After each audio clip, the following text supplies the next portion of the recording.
This is the center of the ancient world, a room defined by monumental architecture, gold, and the absolute authority of the pharaoh.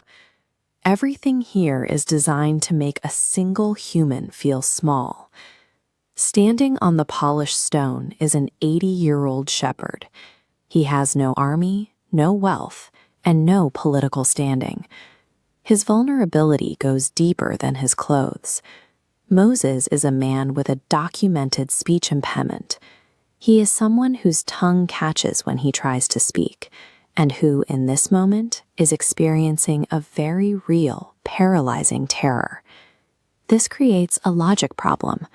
How does a man who physically struggles to form sentences challenge the most powerful ruler of his era? This mismatch serves a specific purpose. It sets the stage for a conflict that will not be decided by traditional metrics of human strength.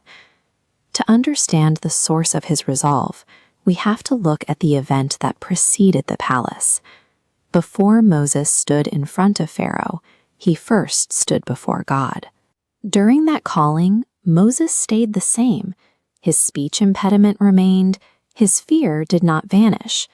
God offered a different kind of support, a promise of his continuous presence. He told Moses, "I will be with thy mouth, and teach thee what shalt say." Moses was operating on a guarantee of accompaniment. Back in the throne room, the silence is heavy. Moses is experiencing a duality. Fear is present, screaming to flee, while a quiet faith waits for him to move. Readiness for this confrontation did not require Moses to reach personal perfection. It required the willingness to act as a vessel for an authority greater than his own. Moses pushes through the hesitation and delivers the demand. "Thus saith the Lord God of Israel, let my people go." Pharaoh's response is a dismissal. He asks, "Who is the Lord that I should obey him?" He sees a shepherd with a staff, calculates zero threat, and moves on. Pharaoh is looking at a man who stutters, unaware that he is engaging with something far larger than the person in front of him.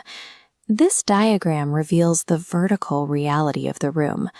While the surface looks like a horizontal argument between two men, the structural conflict is eternal God confronting human pride.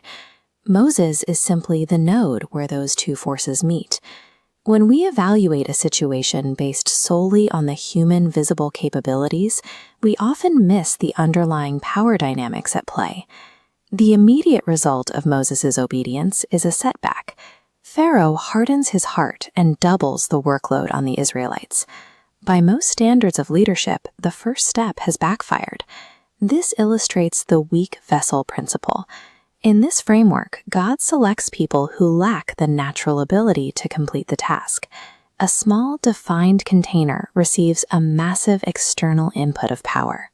As the output flows from the container, the discrepancy between the vessel's size and the power's scale makes the source obvious. The result exceeds human capacity, so the strength is recognized as external.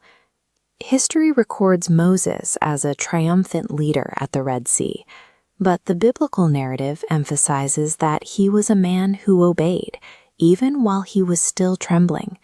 This redefines courage. It is the choice to stay obedient while fear is still knocking at the door. Because power in this paradigm does not depend on human strength. Personal weaknesses aren't disqualifiers. They are the settings where miracles are most easily identified.